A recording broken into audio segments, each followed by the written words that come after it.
shall we? We watched Impact, everyone. There were 2 really good matches in the show. I'm saying that as I stall for time while I open my notes there. Taz showed up at the building. The security guards were not letting him in. Never really did find out why. They just said Hulk Hogan had banned him from the show. And he got a furious promo on these men. Very irate. This was classic old school badass Taz, except for the very end where instead of suplexing them onto their heads, he threatened to make a phone call. I can't win them all. Times change. They played what they called the latest August 1 warning video was. And by the latest, I mean the first one that had ever been on TV anywhere. What's funny about this August 1 thing? A lot. I was baffled that they did all of this on the internet, starting on Friday, mind you. So they couldn't even do one of these on television last week to get people excited. No. It was all on the internet. Yes. So, I was like, well, I know about it because I'm on the internet and this is my job. But man, think about all these people that aren't on the internet all the time. They know nothing about it. Well, imagine my surprise when I learned today watching Impact, I believe Jeremy Borash mentioned it, that there had been 4 of them. Yeah. Meaning I, Brian Alvarez, who makes a living with a wrestling website, who is the host of the most listened to wrestling show anywhere in the entire universe, was completely unaware that there were 3 additional videos. Yeah, it turns out they don't know what they're doing. I'm baffled. This promotion really sucks at promoting. Yeah, promotion is an improper term when referencing TNA. These folks. Even calling them a company gives them too much credit as professionals. These clowns.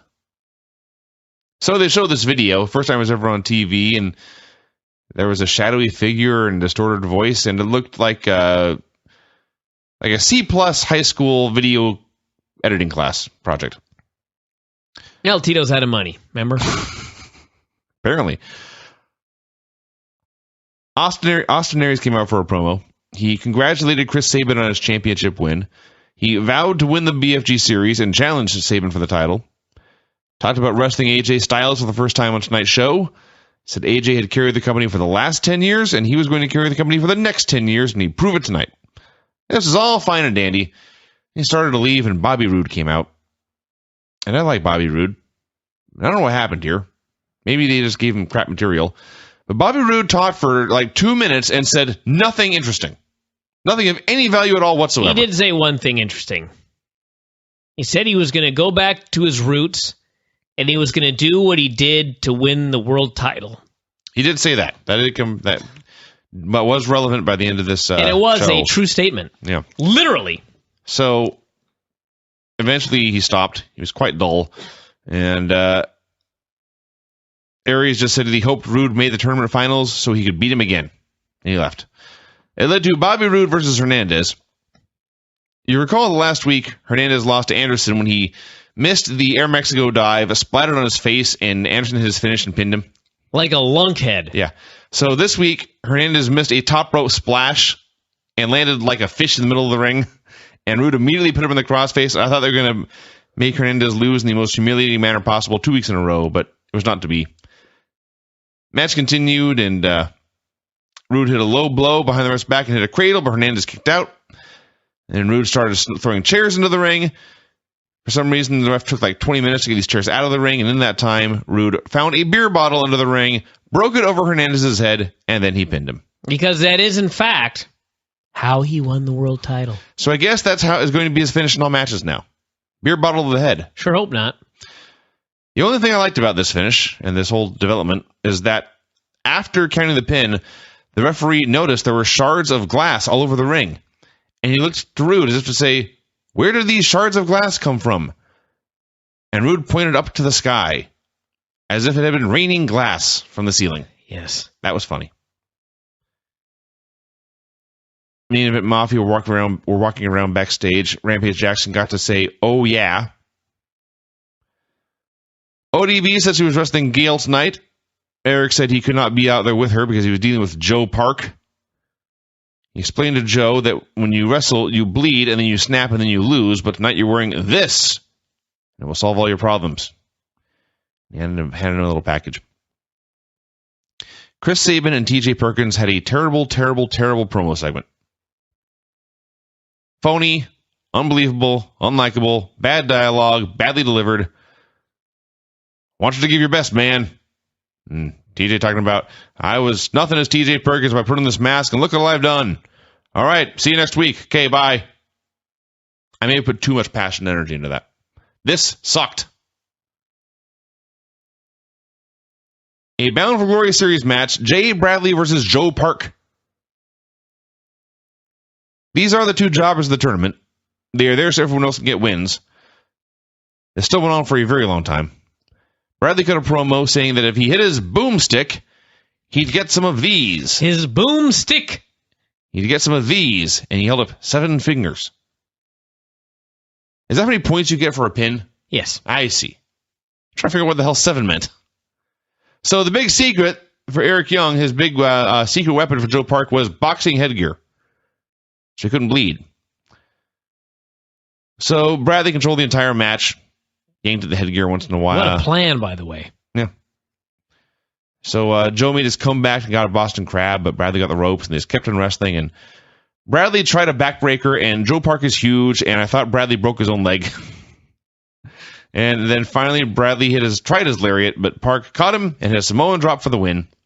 So he won, got 7 points. That put him up to -3, and he was moved to the point of tears by this feat. So just to recap what Vinny said, Jay Bradley decided that he was going to do a backbreaker on Joe Park. Yeah. Who weighs over 300 pounds. I'm going to take the biggest guy in the company and drop him across my knee. This looked, in fact, horrible. This was not a good match. No, it really wasn't. Joe did hit a fall-away slam, or what do they call it? Samoan drop. Samoan drop. And literally, they bounced 25 feet in the air. He's so fat. And there was so much weight coming down on the ring that I could not believe that the ring did not break. Main Event Mafia had a meeting. They established that none of them knew who the August Warning dude was. Then they started talking about Bully Ray losing his title, and Sting had a happy freakout where he started giggling and slapping the table. And he calmed down, regained his composure, and apologized. It was actually really great. It was quite great. And they, about 47 times throughout the show, they agreed they would make the Aces and Eights an offer they couldn't refuse. Chris Sabin versus Manic. Earlier in the show, 5 minutes ago, I talked about how horrible their promo was. The good news is, as horrible as that promo was, this match was better. A hell of a lot better. Yes. I mean, but it was farther away from average than the promo. This was better than that was bad. Just watch this match, everyone. It ruled. The one thing I will say, and it just didn't occur to me until the end of the show, but Chris Sabin is the World Heavyweight Champion, the face of the company, but he's not in the main event. Yeah. And we talked about it. He's probably losing the cage match, but try. And it doesn't matter. Same ratings, everything, I know that, but try. You know, many years ago, WCW decided they were going to put the world title on Ron Simmons. Yes. And first off, Ron Simmons. You know what I mean? Someone thought this was a great idea to put the title on Ron Simmons. So, usually when you're going to put the title on somebody, you got to especially when it's a guy that's not a top star, dude needs help, right? Right. Well, Ron Simmons worked nowhere near the top of the card during the time that he was the champion. In fact, I think one pay-per-view he was in a tag match on the mid-card as world champion, and you'll be shocked, I say, to hear that this did not get over at all. No. They took the title back off of him. I just remember, because that was the early 90s, there was a very cartoony period in wrestling. You had plumbers and hog farmers running around and stuff. But there was a time when the world champions of the two biggest companies were Bret Hart, whose gimmick was that he was a wrestler, and Ron Simmons, whose gimmick was that he was a wrestler. And at the time, I thought that was pretty cool. Now, that being said, I also remember that there was a pay-per-view WCW ran with a main event of Ron Simmons defending the world title against the Barbarian. Yeah. That's a bad idea. Sure is. So, yeah. Also, I'd just like to say that we must be the first people in the world to compare Ron Simmons to Chris Sabin. Well, probably not, because they did the exact same thing here. At least it was the top of the hour, which nowadays is still kind of like a main event spot. But still, yeah. Chris Sabin, if he's going to be the champion, and he won't be champion for long, I would guess. Although, I will say that I predicted that Mr. August 1 Warning, was going to be a nobody, because I concluded that if it were somebody, they surely would have promoted this on anything other than the internet. Fool. I was wrong. Taz was pissed about not being let into the building. He vowed to expose Mr. August 1 Warning, which, by the way, what a horrible name. Doesn't matter anymore. Threw open the white Hummer door, started laughing. Inside was a laptop showing the August 1 Warning video. So we are to believe that Tito Ortiz took out his laptop, went to YouTube, went to his own site, hit play, put it on a loop, and then left. Mm-hmm. Okay. That's what happened. Bad Influence got a promo. They are wrestling each other next week in the Bound for Glory series. Even though this was inevitable as soon as they both qualified for the tournament, they were pissed at TNA for booking them against each other. Started talking about how they would always be a unit, always be together, nothing could drive them apart. And then Daniels mentioned in passing that he was undefeated and Frankie had not won yet. And Frankie got pissed and spilled his appletini. Very sad. Gail Kim wrestled ODB. Match was fine. Did a lot of spots on the ramp using the ropes. And then eventually they brawled on the floor. And there was a double count out, and they just kept brawling, and a bunch of refs came out to separate them. So they'll do a rematch. This is fine. Yeah. I thought Gail was awesome. But ODB wasn't bad. Building was absolutely empty. I think we should note that. Building was empty. I got a seating chart, and the seating chart had X's over every section that was going to be empty. Yes. This was like back in the old days in Tic-Tac-Doe, where some guy just absolutely obliterated the other guy and there were X's all over the board. I don't know if that can actually happen, but I'm sure somewhere it could. There was nobody there in this building. And worse, the few people that were there hated this finish and booed vociferously. So yeah. Homeless AJ cut a backstage promo saying dream matches were BS. The only thing that matters are championships and titles, not dreams or heroes. Bully Ray had a meeting with his gang. Actually, you missed a part where they had clips of King Mo winning the tournament and earning a Bellator title shot. They're actually doing cross-promotion, believe it or not. Mm. This is a big story. He's supposed to be on their roster, so they should push this big, which they actually did. Bully Ray had a meeting with his gang. He blew off the main event Mafia, told them to deal with it, put Anderson in charge, said, you guys deal with this. I'm going to focus on my cage match with Chris Sabin and getting my belt back. Suddenly, Brooke Hogan ran into him, and she said there were things in his contract that may not be in his favor, and suggested that she would soon be his ex-wife. I hope they actually do my idea. You only get the title shot if you agree to do a divorce? Yeah. It would make sense. The main event match was AJ Styles and Austin Aries. If you throw out the finish, this was great. A great, great, great pro wrestling match you must all go out of your way to see. I've never seen... I shouldn't say that. Rarely have you seen a match so awesome with such a bad finish. Yes, I'm sure we can think of some. I was going to say, and this also applies, rarely have you seen a match with so little heat at the beginning and so much at the end. Well, there was nobody there. There was nobody there.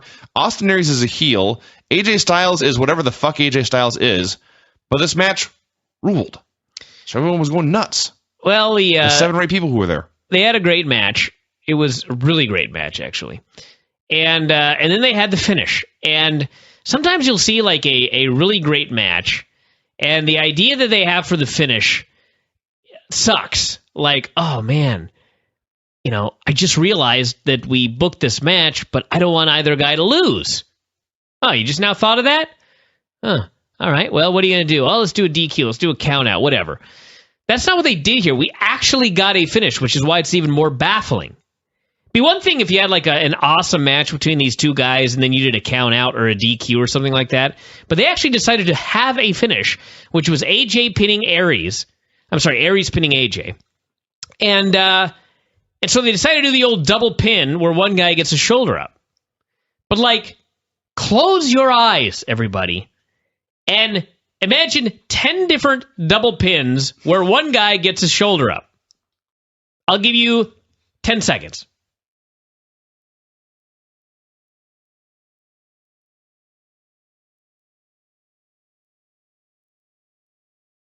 All right. Every goddamn last single one of those that you just thought about right there was better than what they did. They both fell down and proceeded to somehow maneuver an arm onto each other. And it was so badly done. You know what I mean? Mm-hmm. Like, they had to fight so hard to pretend like they unconsciously got an arm on each other. Yeah. It was so bad. They were standing there trading strikes. They were really great strikes. And everyone was going nuts. And yes, Aries fell flat, or AJ fell flat to his back, and Aries was standing over him and had to fall forward and twist. So he fell next to AJ, and then they had to put their arms on top of each other. And really, the worst part was the ref counts 1, the ref counts 2, and Aries just kind of casually lifts up an arm and a shoulder, and the ref counts 3. And I thought, did Aries fuck up? Did the ref fuck up? What just happened there? And the ref said Aries won, which technically is true, but it looked really bad. Really bad. From start to finish, man. And it was so infuriating because the match was so awesome. They couldn't you couldn't have hit a schoolboy and grabbed the ropes to protect AJ. They had to do this stupid thing. Or I can think of, just like I said, you can think of a million double pin finishes where a guy gets his shoulder up. Yeah. And all of them would have been better than this one. This just looks so bad. So yeah, that was annoying. Match is great. You should all go out of your way to see it, but just pretend in your mind they did something else. Yeah. Main Event Mafia came out for the main event promo, in fact. They called out the Aces and Eights. Angle challenged them at Hardcore Justice to a 5-on-5 match, with the loser of the fall having to leave the company forever. A giant brawl broke out. The Mafia won. Mr. Anderson, enraged, accepted their challenge. And then Tito Ortiz walked out on the ramp. And it was just that casual. Yeah. There was kind of a sound effect and music. And they had some like blue lights waving back and forth. But Tito just walked out. Like he's just another guy. And Mafia was confused, especially Rampage, who of course is booked to fight this man. Not that the announcers included anyone in. Aces and Eights were confused. Tito just smiled. Fans were silent. This was lame. This was not the best debut I've ever seen. This may have been Shockmaster is still worst, but yeah, this is bad. I thought until they said the loser had to leave forever, I just figured that Tito Ortiz cost Quentin Jackson the match, so Rampage has to leave because he's going to train, obviously, and then you have a real fight between the two. But I would presume that Rampage would be back at some point, right? I suppose I'm reading too much into this stipulation. But yeah, there was some good stuff on this show. The Saban Manic match was great. The AJ Aries match was great until the finish. And I should add, not only was the finish bad, but after they'd had this awesome match, they have a bad finish, and then it is immediately to the back because the Aces and Eights and the Mafia are coming out. So that was classic TNA right there. Those two things were really good. The rest of the show was kind of just a show. And the Tito debut was disappointing. But it's just a guy. You know what I mean? He's just a guy. There's a lot of guys on the internet that are very, very upset. I could not even believe how upset people were about Tito Ortiz debuting on Impact. It's kind of just like, it doesn't matter, everybody. He's just another guy that's debuting. It's not that big a deal. I understand if you're mad because guys have been cut in order to apparently pay for Tito Ortiz, but they may not have paid anything for him at all. He may just be doing a cross-promotion deal with Bellator, and TNA isn't paying anything. I don't know. So don't get too upset about this. It's just a guy.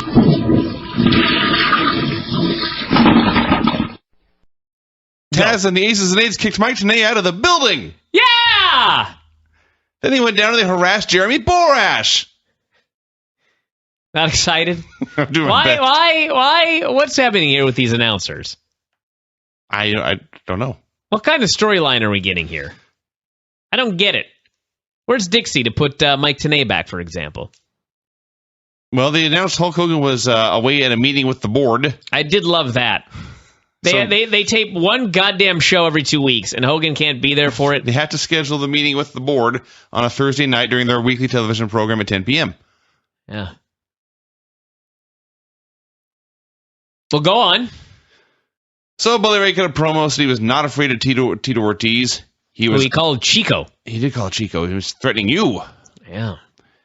He was outraged that he and Devon had been booked against Chris Sabin and a mystery partner tonight.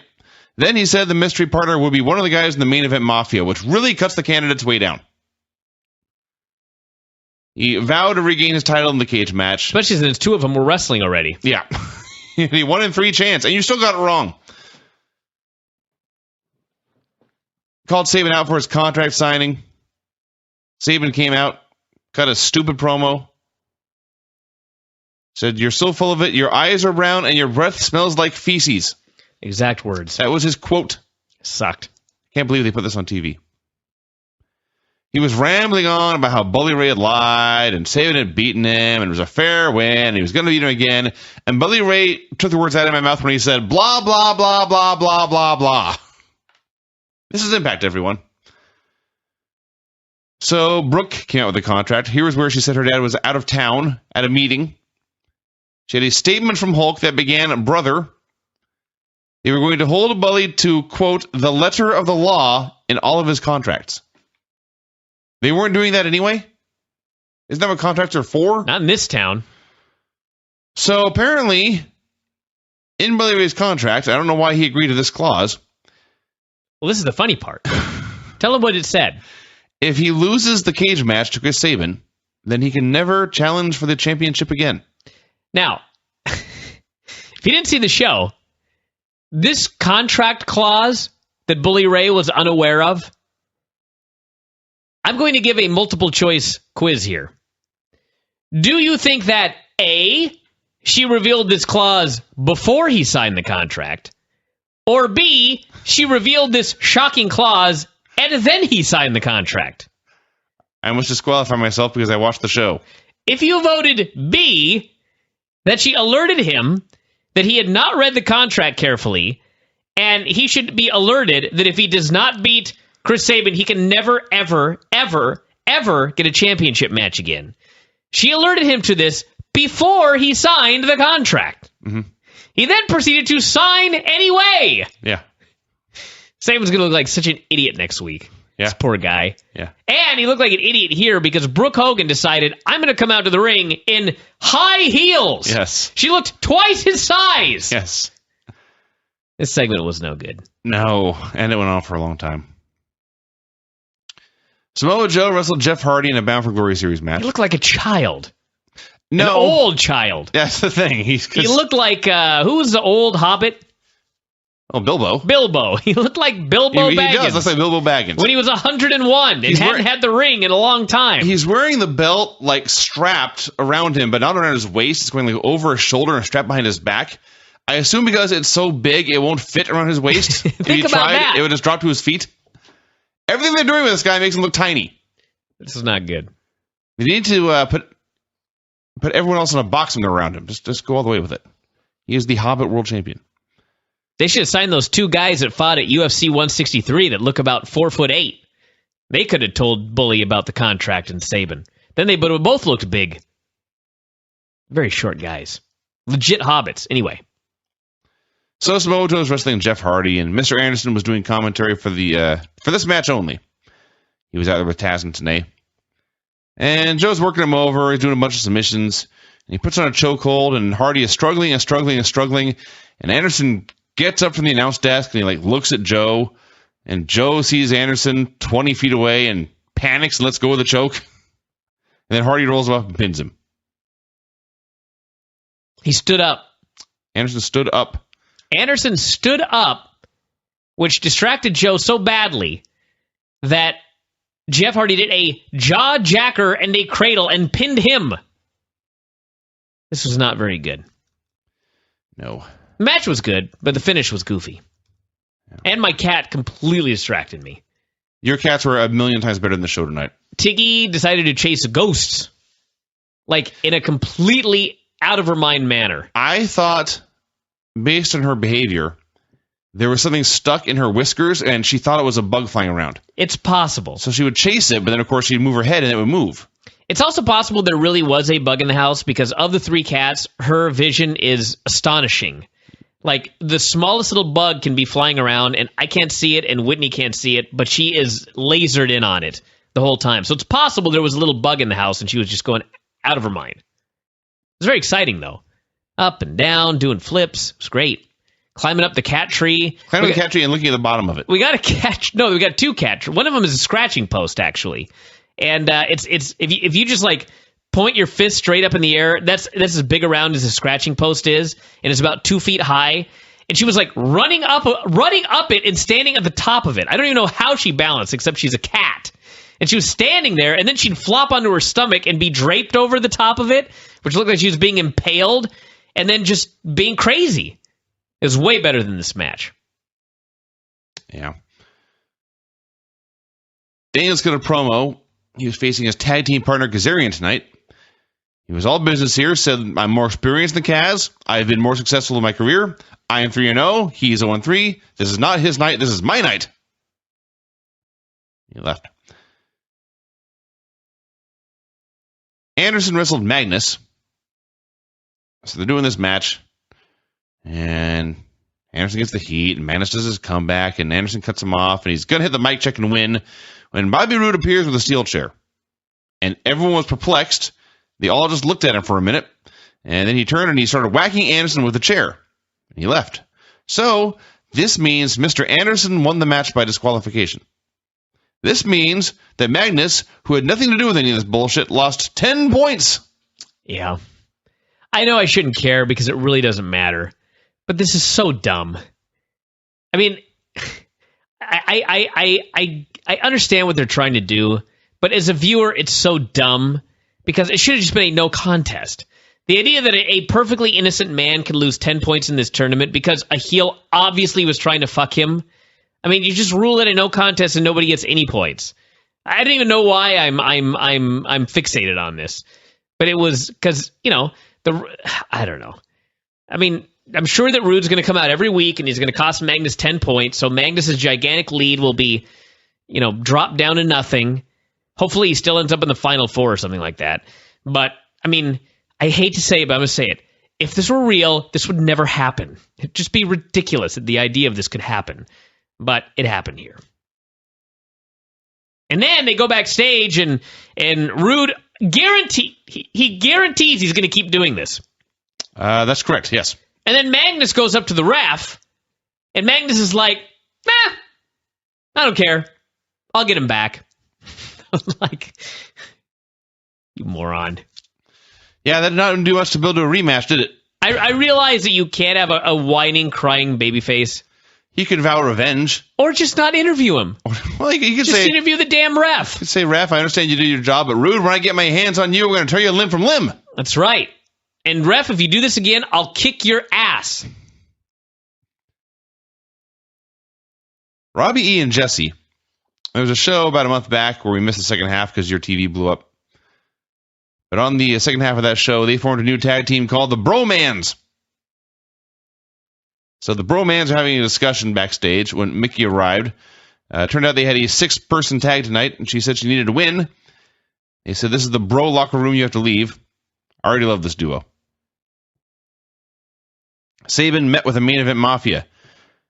He asked them to trust him and said he had a plan. His plan was, why don't you team with me? Just in hindsight. Essentially. It's actually worse than that, but we'll get there. Borash brought Tito Ortiz out for a promo. By the way, I should add, next week is supposed to be that big match where it's like 4-on-4, main event Mafia against 4 members of the whatever the group's called, the Aces and Eights, right? Yeah. So how's Kurt going to wrestle? He's in rehab. Don't know. Wonder how they'll handle that situation. Hopefully, honestly. Sting comes out and says, Kurt Angle is in rehab. For tonight, we're making Jeff Hardy a member. And he can come out in a suit. I guess he could probably do. I'd like to see him in a suit. Borash brought Tito Ortiz out for a promo. Tito said he could not answer everyone's questions, but there's one thing he could say. At that point, Kurt Angle interrupted. He got in Tito's face, listed all of his accomplishments, said, I will respect your space, but you have to respect mine. Tito said he understood this. Bully Ray came out, said he didn't respect either of them, warned them both to stay out of his way, and he left. Then Angle shook hands with Tito, and he left, and that was it. Tito looked so unnatural and nervous, and his music sucks. Angle was good. Tito just stuck out like a sore thumb, and not in a good way. He just does not look at all natural. And he's been doing the real deal forever. Yes. Something about being in front of those cameras, in front of a pro wrestling audience, I guess just sucks all the charisma out of you. Did the same thing with Quentin Jackson, basically. Mm-hmm. They both look like, green rookies. I mean, they are in wrestling, but they should have. They've been in front of a million crowds. They've cut a million much larger promos. Crowds than this. Jesus. Yeah, it just was weird. The Bromans and Mickey James versus ODB and Gunstorm. Fun match. Didn't realize this until they came out, but Gunstorm, the World Tag Team Champions, have not been on the show in weeks, perhaps months. I'd forgotten they were the World Tag Team Champions. Yeah. Had a fun match. It was formulaic. Got the heat on Storm. Gunner got the hot tag, made a big comeback. Girls did a little bit. And then the champions hit Robbie with a double team slam and pinned him. Mm-hmm. And Gail ran out and attacked ODB. Would be remiss if I did not mention Mickey's shorts, which were outstanding. True. Amazing. True. So Gail attacked ODB, then she got pulled off, and then Mickey attacked ODB. And then she left, and she tried to play nice with Gail, but Gail blew her off. So presumably there's a 3-way coming. Kazarian cut a promo on Daniels. He also is all serious. So that Daniels had forgotten he was a 5-time X Division champion. He had beaten Daniels several times. He was going to do it again. They aired a commercial for all the merchandise you can get at the TNA website, including the Rob Van Dam action figure. Very timely. Been that way for a week now. A couple weeks, actually. It's amazing. Team 3D cut a promo. They were pissed off. They didn't know who Saban's partner was, and then they disagreed about how many world titles they had officially won. Agreed it was a lot. They did agree it was a lot. Kazarian versus Daniels. First, they came out with a generic music for each guy, and I hope this does not mean the end of the Bad Influence music, because that music is such a great part of this act. So, they did some basic chain wrestling, and then they started shoving each other a bit, and then it got to the point in the cliched story where they would start trading blows, and this stopped, and they looked at each other, and they stepped out of the ring, and they looked at the ref, and he asked him to count them both out. And so he did. It was double count out. It was part of their plan all along. They had a great party about how they had fooled everyone and picked up 2 points each. And then Bobby Roode came out, and he announced that they were a unit now. They were going to do this with each other and keep hitting guys with chairs so they lose 10 points, and one of them was guaranteed to win this tournament. I like this trio. It works. You got the singles guy and the tag team. I thought for sure when they were being counted out that at 9 they were both going to try and jump in at the same time and screw the other. But didn't happen. There was a great point where about 9.9, and keep in mind they're just standing on the ramp, and as the ref is just about to turn to count them out, Kaz makes one feeble attempt to grab the ropes and comes up short and says, darn it. Yeah. So I'm excited for the duo. I am not excited for this chair shot gimmick. Because in no company in the world would someone in authority not put their foot down after the first time it happened. Well, the authority figure here is Dixie Carter. It's true. And Hogan's on vacation. Hogan. He's at an important meeting. Thursday night at 9. And apparently he doesn't have a cell phone to make any ruling or anything. He's just lost. Tito Ortiz got a backstage promo. Said at Hardcore Justice, quote, "These hands might be all over it." Still not good. No, worse, in fact. And the main event was Team 3D versus Chris Sabin and a mystery partner. So Sabin's plan was to come out of the ramp with Sting and then have Kurt Angle attack Team 3D from behind. Mm-hmm. His plan was to be a coward. He got him. It worked. Then they immediately got the heat on Kurt. I guess it worked. Started beating him up. They had a lot of time. They had a fun main event. You know, it's Team 3D, Chris Sabin, and Kurt Angle. It's not going to be a bad match. And Angle got the hot tag. Excuse me, Sabin got the hot tag. He ran wild for a while. Broke down into a four-way. Actually, Angle got one too. Point is, Sabin got tossed out into the ramp, sold his knee. Angle got hit with 3D. Team 3D put up a table in the corner, and they went to put Sabin through it, but he dodged, and Ray went through the table, and then Sabin hit a crossbody on Ray and pinned him. Yep. And the announcers were pointing out that if this happens next week, Bully Ray never gets a title shot again. You know, I got to say one thing about this Bully Ray Sabin thing. You know what it is? It is Chico Alvarez against Tim Flowers. In some ways. I've thought it since day one. You've got the big, mean heel, and you've got the little flying baby face. The big mean heel from New York, by the way. And the big mean heel, when you watch their matches, every time I watch their matches, I'm like, that is exactly, those are the exact same matches I had with Tim. Like, he beats me up forever. He gives me a hope spot here or there. And if I ever pin him, which was rare, it's like with a high cross off the top rope, which was the finish of this tag match, by the way.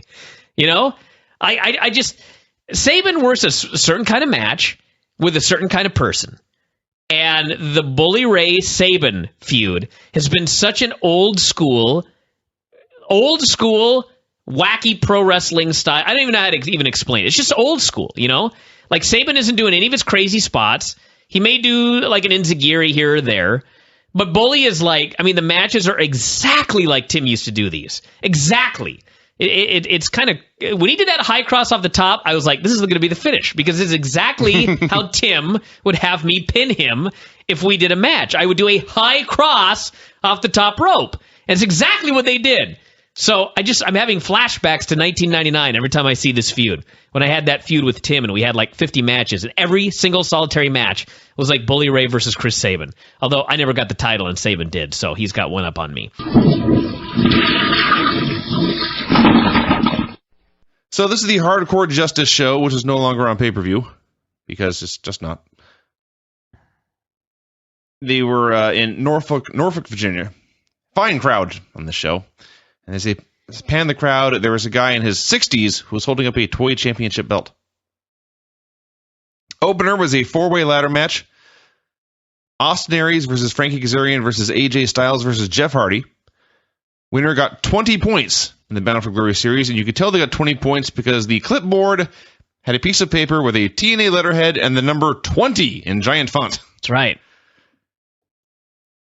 As ladder matches go, this was not the most insane thing I've ever seen. They were taking some risks, but most of it was moderate risks, just lots of abuse, lots of things that will hurt you but not paralyze you. The scariest one, I think, was when Kazarian actually teased a superplex off the top of the ladder, and that would have been very scary. But then instead, he just poked Aries in the eye, and they both just fell down and landed on their feet. So they're having this match, and it comes down to Chris Daniels and Bobby Roode coming out.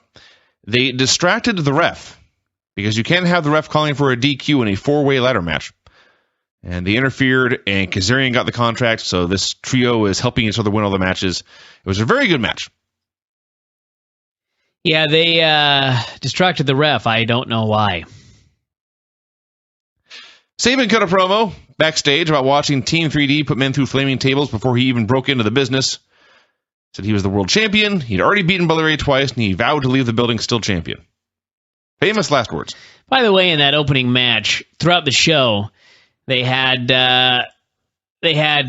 Daniels and Kazarian and Roode interrupting all these matches so they could all win 20 points. And my first thought was, why are they helping each other win? Because, by helping Kaz win, now Kaz may beat both of them. They're all in the tournament together. And you explain that, well, they're all friends. Basically, yeah.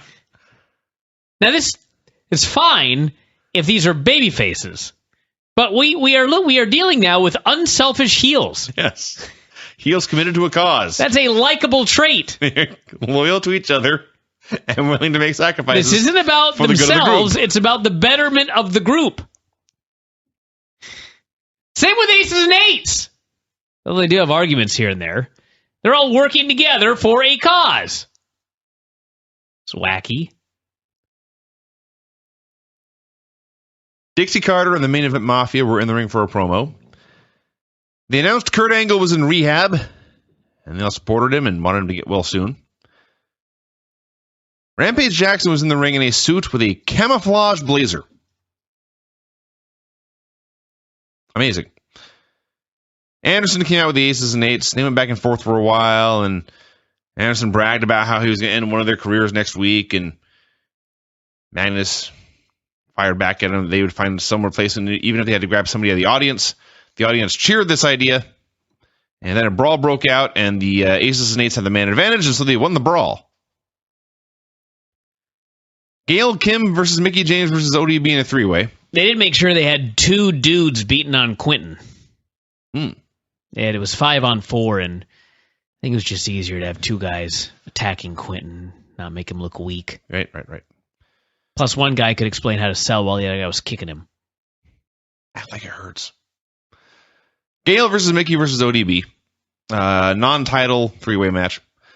Non-title hardcore three-way match. They used a chair once or twice. Used some very, very light stick shots. ODB removed her bra and choked her opponents with it. Mike Tenay deadpanned. I don't think I've ever seen this before. Tried to take it off, but it only halfway got off. I think it broke. And she couldn't break it. Yeah. It finally broke after she choked someone with it. Yeah. But at first, she couldn't get her own bra off. Well, she did it while keeping her other clothes on, which I would think would up the difficulty substantially. Let's go ask the women. I don't know. Anyway, nor would you? Hmm? Never mind. How dare you? ODB appeared. I don't know if she got hurt, got her bell rung, or whatever, but they lost the crowd because ODB was just like all over the place. She didn't know which way to face. Yeah. She kept turning around randomly, and the girls had to walk around her to find out where to hit her. Yeah. She was just all over. And then she finally pinned Gail. I don't know if she got hurt or what the deal was, but the last minute or so of this match, she had absolutely no idea where she was at or where she was supposed to be. Yeah, she pinned Gail with a TKO onto a steel chair, and Mickie threw a tantrum. Mafia had a meeting backstage. Sting said, without Kurt, we're vulnerable. Joe said, our careers are on the line. We need someone we can trust. Actually, Sting was kind of like, God bless the guy, but damn it! We need him! Yes. Fuck this rehab! Yes.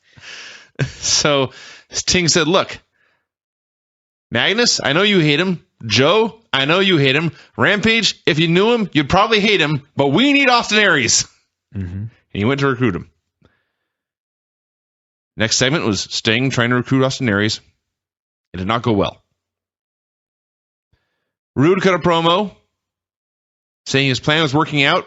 He and his running buddies were taking over the Bound for Glory series.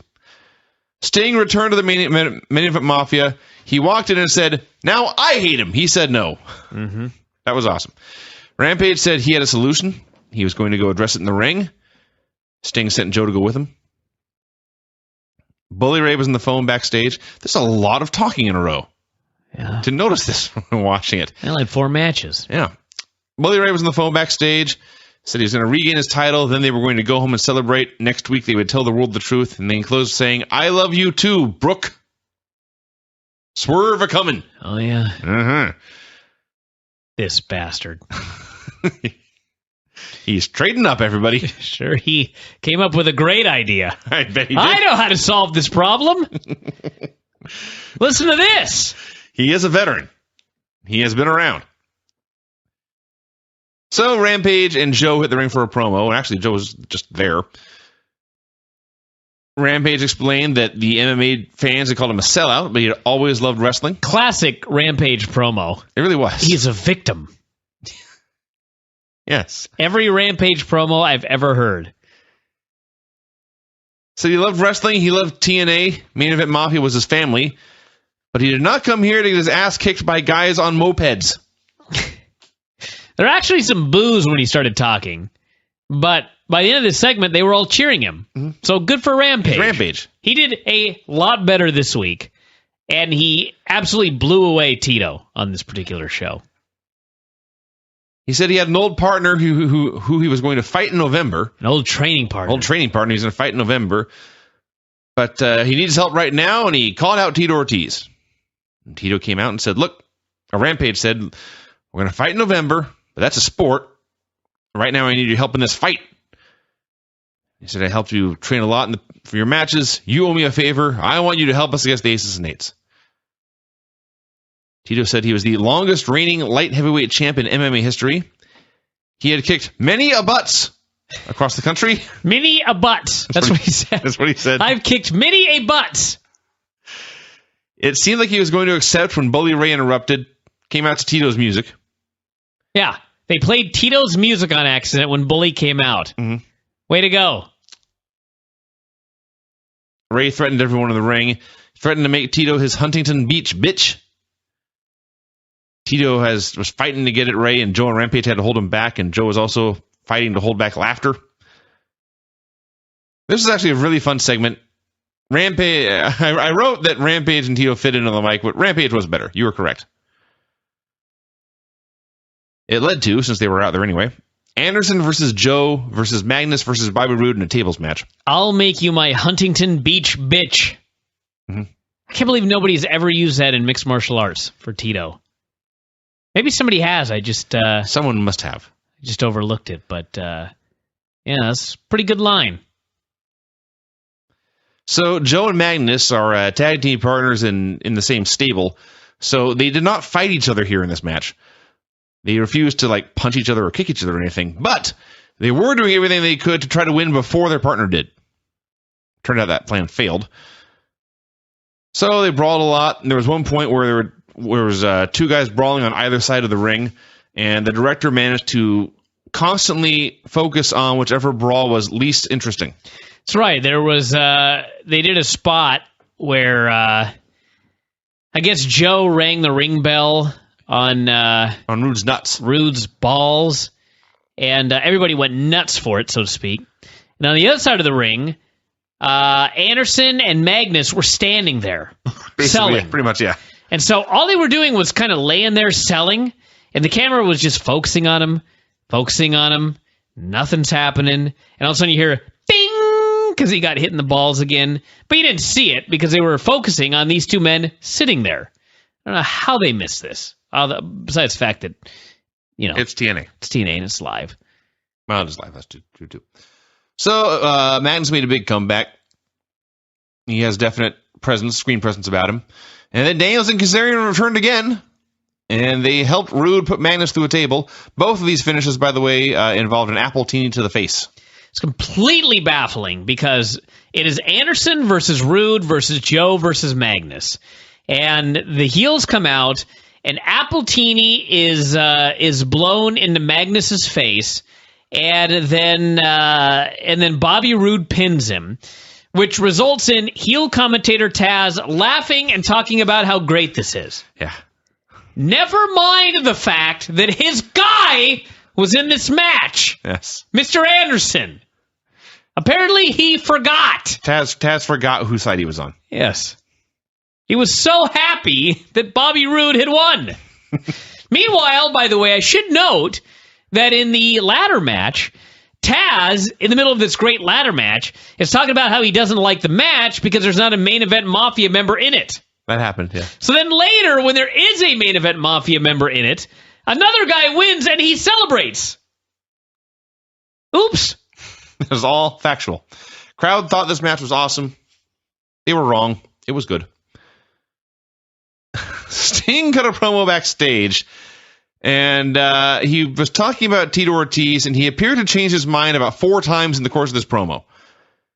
He said his gut told him that Tito would help him out, but he still wasn't sure, and he walked through a door. Bully Ray and Anderson cut a promo backstage.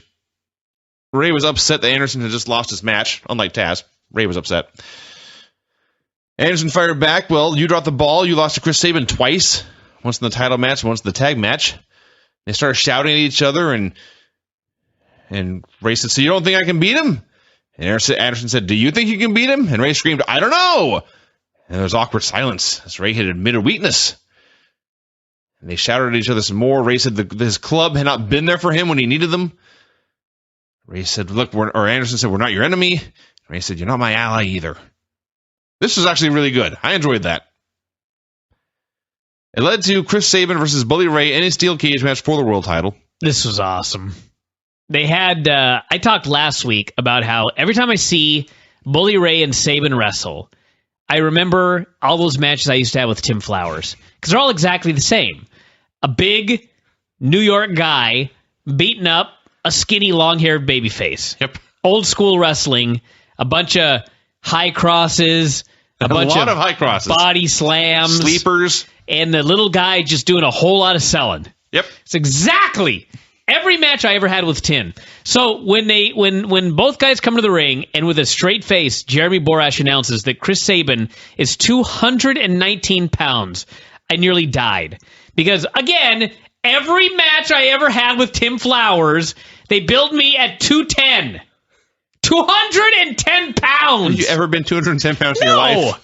No, the closest I ever got was 195. Yes. And I was very fat. Yes. I did not look like Chris Sabin.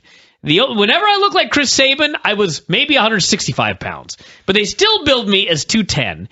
And every time they did it, it resulted in laughter. Laughter. Not just from myself, who could not keep a straight face, but from ringsiders, random fellas going, 210? He ain't 210! So anyway, they announced Sabin as 219 pounds. And they claim that Bully outweighs him by like 60 pounds. And you look at these two men, and Bully is like twice his size. Yes. You know what I mean? And so Taz clearly knew how absolutely ridiculous this was. And so for about the first 10 minutes of this match, all he does every minute is make mention that Chris Sabin is 219 pounds. It's absolutely hilarious. And then they had every Tim Flowers, Bryan Alvarez match you've ever seen. The big dude beats up the little dude. The little dude fires up here and there and then gets kicked right in the face and gets beat up more. He sells a lot. Does a high cross. You know what I mean? You know, I did watch you wrestle Tim Flowers dozens of times. And it's exactly the same match. That was a perfectly fine main event for the shows we did at, for example, the Roy County Fair. Sure. Or the B&I parking lot. Yeah. I guess it worked on TNA. You know, what the hell was it, that theater? Temple Theater. Temple Theater. Yeah. Which may have drawn a bigger crowd. That was the nicest place you ever worked. It didn't. But, yeah. So this was fun. Cloverdale Fairgrounds. Cloverdale Fairgrounds. Basically, what was the name of that? We had the same match everywhere. The Shelton... If we would have worked at WrestleMania in front of 93,173 people, it would have been the same match that we worked at the B&I Marketplace in Tacoma, Washington. The Shelton Fairgrounds, not during the fair when we drew about 14 people. Yeah, exact same match. Because you know what? We brought it every night in the ring. We never half-assed it. It just always worked the same match. Yes. So, they announced Chris Sabin weighing 219 pounds. I assumed they were counting the World Championship belt and that the World Championship belt weighs 50 pounds. Sure. That's what I thought. So then throughout this match, Sabin kept going for a fireman's carry and not being able to get Ray up. This was awesome. So he then because Ray's too heavy. So Ray's a big man and Sabin is small. So then he's making a comeback. And he yanks off Bully Ray's sleeveless leather vest, and suddenly he got him up for the fireman's carry and hit a DVD.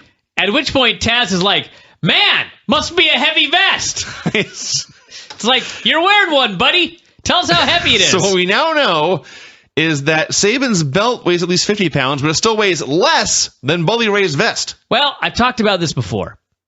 let's say you're benching. You're doing the bench press. And you can bench press 185 pounds. Okay? And then you put on 2.5s on each side. Now you're benching 190. And you put on 2.5s again. Now you're doing 195. Well, this can't go on forever. You can't keep adding 2.5s and someday you're benching 95,000 pounds. At some point, you can't put on another 2.5. So maybe like you can do 215, but if you put on those 2.5s, there's no way you can get 220 up, right? Okay. So apparently, Chris Sabin's limit is exactly Bully Ray. I guess so. You throw the goddamn vest on him, and now he's just a little too heavy. This is believable. It's ridiculous, but it's believable. I can instill logic in this. Have you seen the Biggie Langston Muscle Beach video? I've seen the clip, but I haven't seen him actually lifting the weights. He does like some, not upright rows, but some, bench rows and dumbbell rows. And it's not, he outright says in the video, it's really not that heavy. It's like 100 pounds for that. But then he's doing close grip bench press, 400 pounds for reps. Just without a spotter. Strong. He's really, really strong. Yeah. So anyway, what were we talking about? Oh, Sabin. They tried a top rope hurricane run a spot that got botched. Oh my God, this got botched. I thought Sabin was going to land on his head and die. Kind of lost the crowd a little. That didn't happen. I think Ray was supposed to catch him and hit a powerbomb, but whatever happened, Ray suddenly hit the mat and started grabbing his shoulder and screaming, and then things got stupid. Here in the steel cage match, they did a ref bump. Technically, they did too. And the door got open. And again, as in every Tim Flowers, Bryan Alvarez match, the babyface hits a drop kick. Yes. And has the champion, the 275-pound champion, pinned. Yes. But there's no ref. Damn it! So, yeah, he chose to go for a pin with the door hanging wide open. He could have just walked out the door and walked to the back and got a beverage. But no, he went for a pin. Then he saw the door open, but he had to do the phony, fake pro wrestling crawl for the door, and by the time he finally got there, Anderson appeared out of nowhere to slam the door in his face, a la the Von Erichs and Ric Flair in Texas. Only Sabin popped to his feet and started shaking the cage in rage.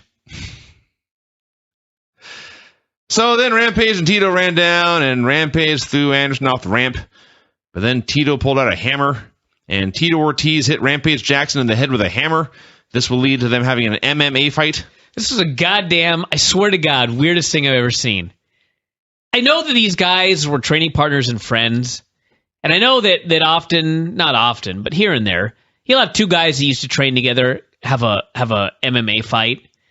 But these two men are going to have a fight on November 2nd, and here we are on August 16th, and they're playing pro wrestler together. Yeah. Tito is hitting him with a fake hammer, and he's selling for him. Yeah. It's absolutely ridiculous. It is unusual. It's hilarious. I couldn't believe my own eyes. You guys are doing a wrestling angle together. I knew what was happening, and frankly, we knew it was going to happen last week. You're about to fight for real. Yeah. And you're playing pro wrestler. It's wacky. So, this distracted Sabin, who apparently found it as wacky as you did, and Ray then powerbombed him.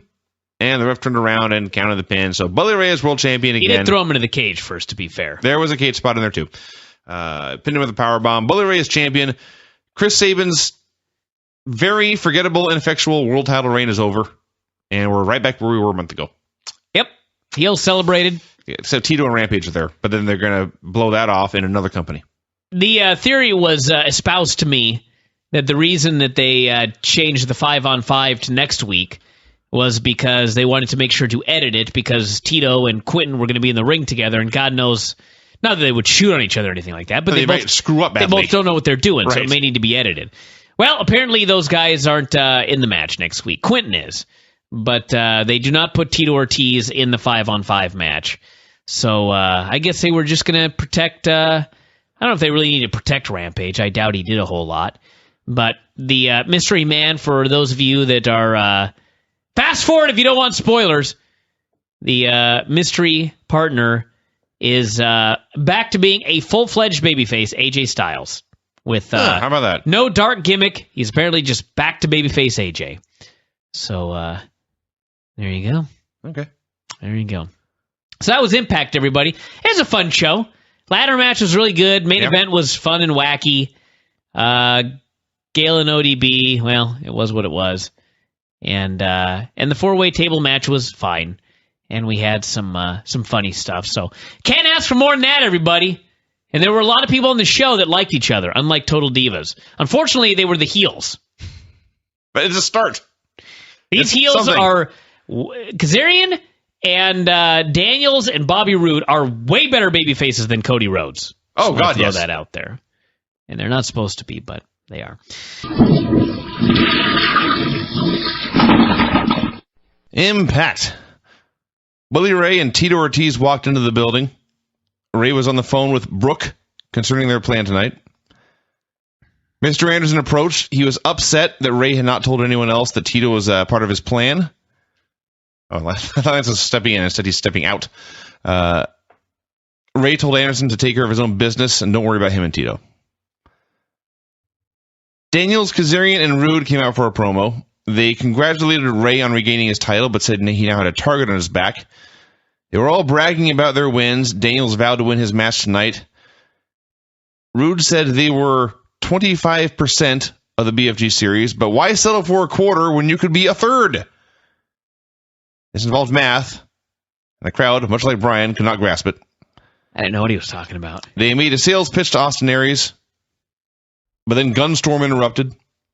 I'd forgotten these two men were in the company, let alone tag champs. They're tag champs? They are the tag team champions. How about that? Yeah. And I was watching the show. They did not have the belts with them. So Storm said that they'd all be fools to trust Bobby Roode. He had trusted Roode for 4 years, and then as soon as it was convenient, Roode had kicked him to the curb. Sounded bitter and scorned. He did, in fact, sound like a bitter, scorned cowboy. A brawl broke out, and even though it was 3-on-2, Daniels, I guess because he had another match later in the show, he just backed off. So it broke down into a tag match with a ref and everything. So Gunstorm versus Kazarian and Roode.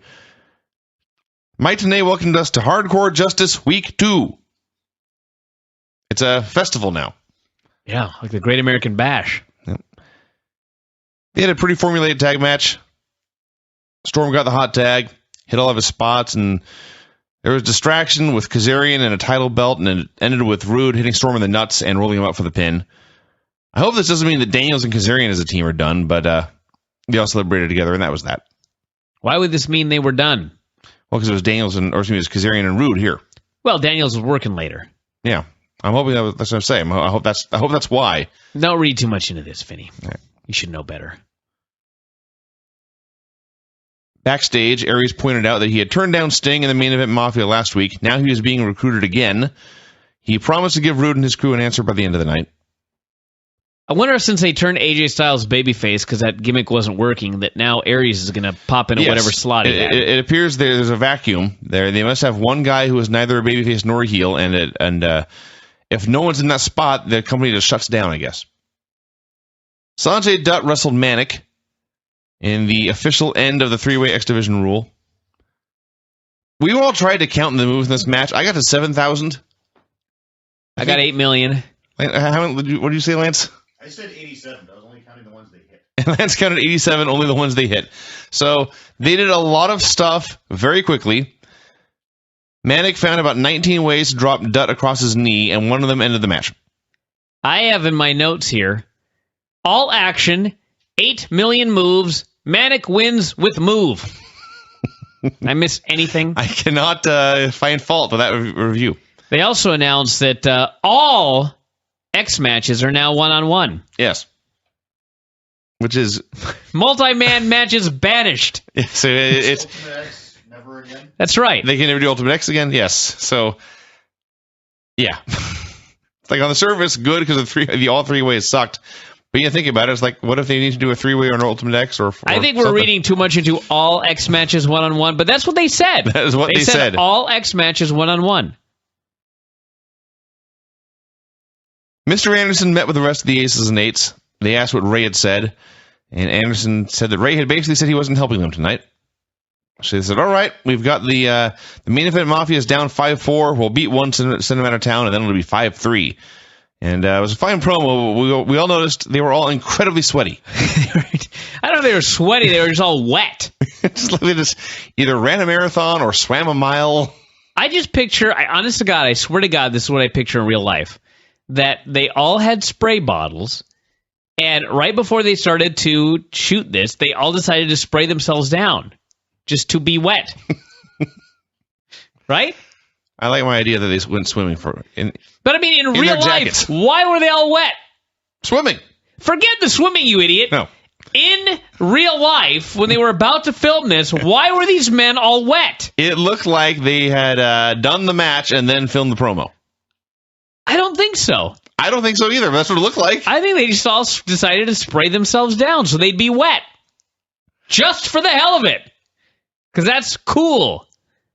Anyway. Wet people? Yeah. Vinny, Lance would know this better. Haven't you seen the guys that they just spray themselves down before they go out there? Yes. Yes. To wrestle, yes. Yeah. No. So, yes. That's a key point. To wrestle. They're bare-chested, not in vests and T-shirts. I don't know. I don't have an answer, but they were all wet. I don't either. It was not like bodybuilders spraying themselves with oil. No. They were just wet. Mm-hmm. A 4-way street fight for 20 points. Oh, my God. This stupid thing. I don't want to... Maybe I'm just, nitpicking or whatever, but you've got this tournament where there are points, right? Yes. Just making sure I had that part right. You're correct so far.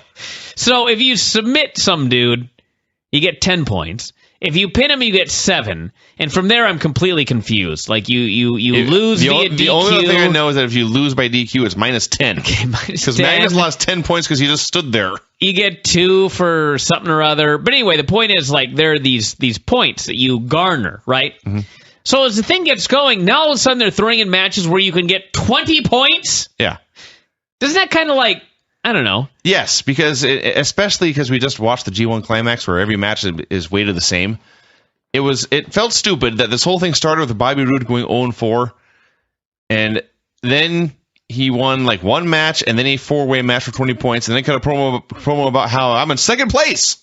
Yeah, why do we watch those other 4 matches then? Joe Park came into this match, and keep in mind we're nearing, or at least halfway through. We're over halfway. He came in with minus 3 points. Yes. Now, suddenly, he has 17 points. Yeah. He's in the mix because of one bad match that sucked. It was, in fact, a bad match that sucked. It wasn't a sucky match, but there was some hilariously... It was a sloppy match. Preposterous spots, such as a... The point where... that we're all laughing about now, where Jay Bradley picked up a chair, and he didn't swing it. He thrust it forward like a stabbing weapon, and he got Hernandez right in the ear. Ear. It's not the back of the head, not the top of the head, the ear. Listen, Hernandez wasn't running. No. Maybe if a guy's running at you, you mistime it. Hernandez is sitting in the corner. Lance has taken over. He cannot believe what he's seen. Hernandez is sitting in the corner, and Jay Bradley picks up a chair. And he wields it as you noted, stabbing. No, you're missing the best part. Okay. The best part is he picks it up, and you can see him debating, how can I hit this man? Yeah. He's got it like he's going to swing it, and it's he's kind of in a shitty spot for that.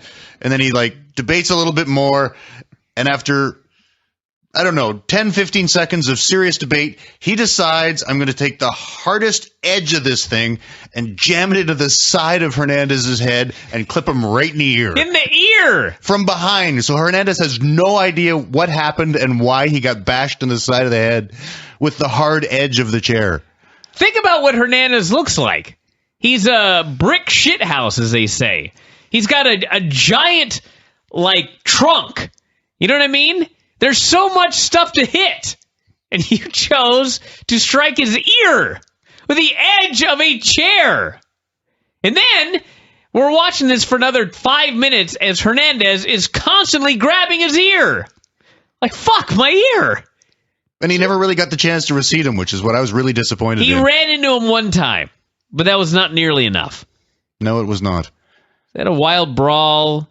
There was some botched spot that I don't even know what happened, but I believe it also involved Jay Bradley. And then Aries turned on Daniels. Bradley used Nux on Park, which caused Park to bleed, and then he freaked out Black Hole Slam and won 20 points, digging him out of the hole by 17 points. This was the best thing on the show. What? As far as humor and comedy. Well, there was a lot more to talk about. It was described accurately by the wording on the back of Bradley's tights. What does it say? Ugly. Lance, yes. Joe Park was bleeding below. He was like bleeding from his chin. It really looked like he had cut himself shaving. Yes, Aries turned. Well, he turned whatever the hell he is, even though he was not actually in the match. Hernandez, in the middle of all this mess, took a backdrop on the ramp for no reason. Can you turn tweener? Because isn't that right in the middle? No, that's a good question. He Possible? fell into being a tweener. He fell in the middle. But none of this actually is my favorite part. Impact, like many shows, sometimes runs a little crawler along the bottom of the screen. Here's our local live events this week, or check out our website for this. So they start running this crawler. It's an itty-bitty, teeny white letters, and it's rolling across the bottom of the ring apron, which is white letters in the gray background. Literally. We're all leaning forward in our chairs, squinting, trying to read this. Lance's daughter got closest when she said, quote, "Enter promo code something, something, something." That's the most important That's the best part. we can do. That is the most important part, the promo code. That's still more than I got out of it. She knew there was a promo code. Lance did astutely note that this show is much more fun watching with a crowd. That I can confirm. Yeah. That is why this was the best thing on the show. I had the most fun during this match. Unfortunately, at Hernandez's expense, when I rewound it over and over to watch him get hit right in the ear. And you make a great point, by the way. I was just thinking about this more, thinking about it in Jay Bradley's position. Hernandez is down in front of you with his giant, muscular, yard-wide, broad back. And you hit him in the ear. Let me find the smallest target and most tender. You know what I mean? This is idiotic. Okay. What happened next? Brooke recap.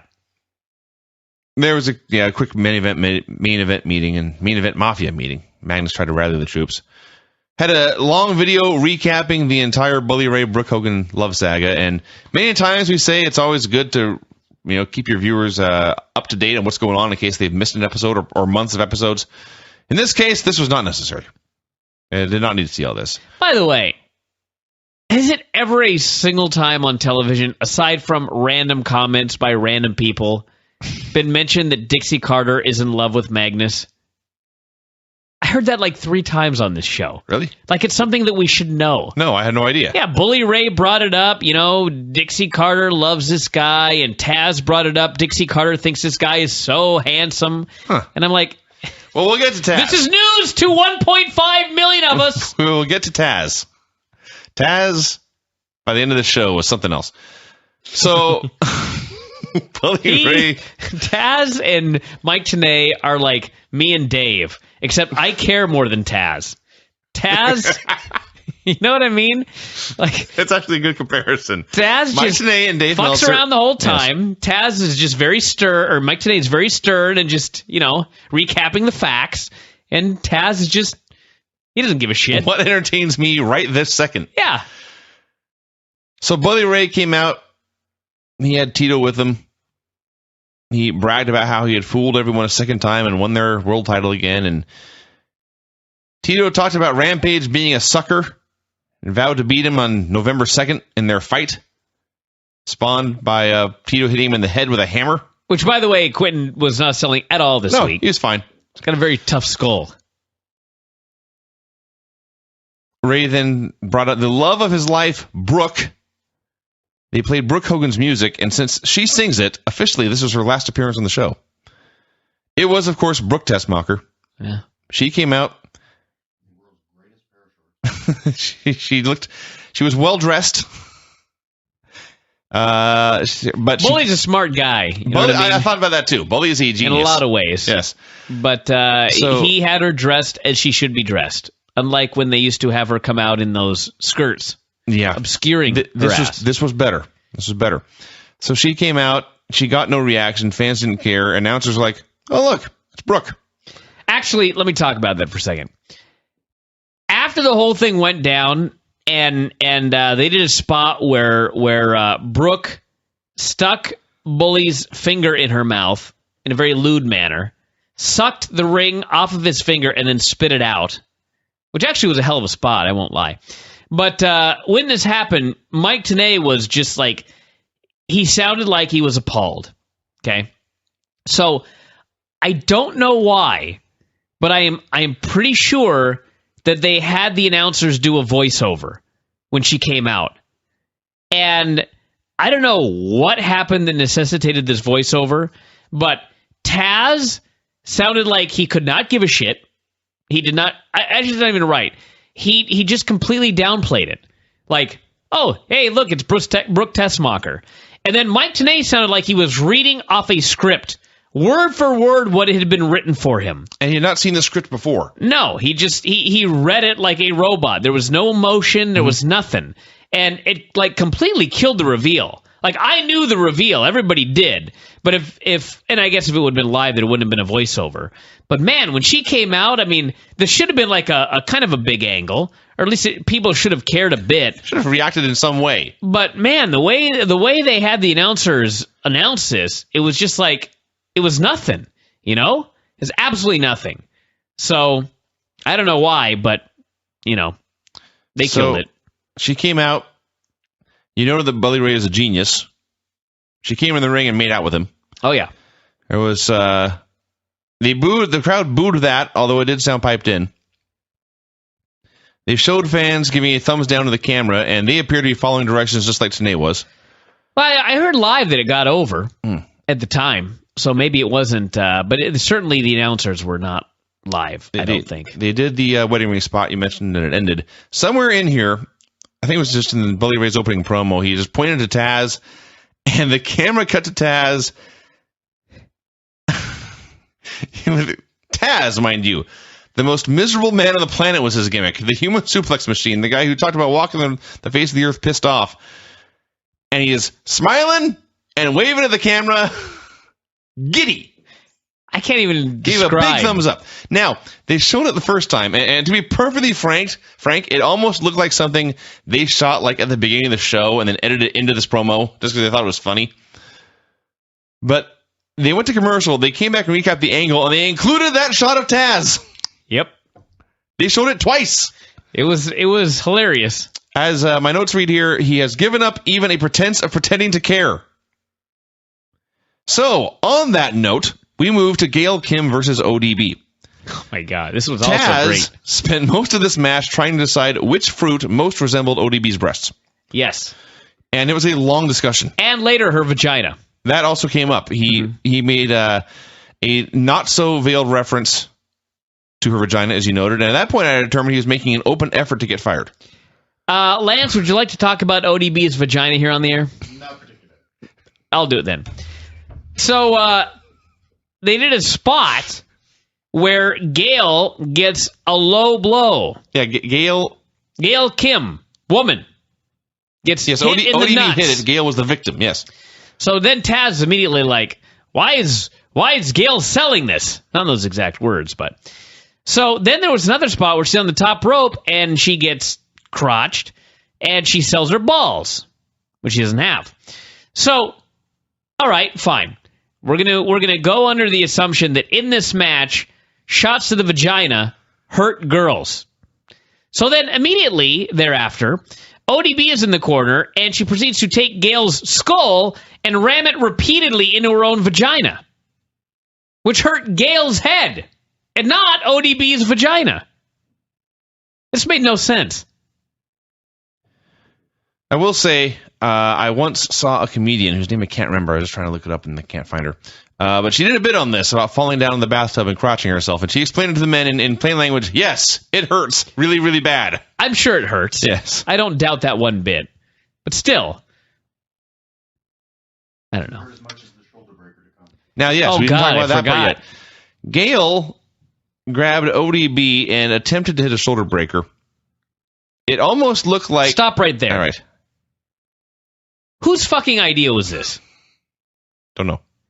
Gail Kim, honest to God, can't weigh more than like 110 pounds. No. How much do you think ODB weighs? More. Considerably? Yes. Double? No. Not 220? She's not 220 pounds. 200? No. 180? Maybe. All right.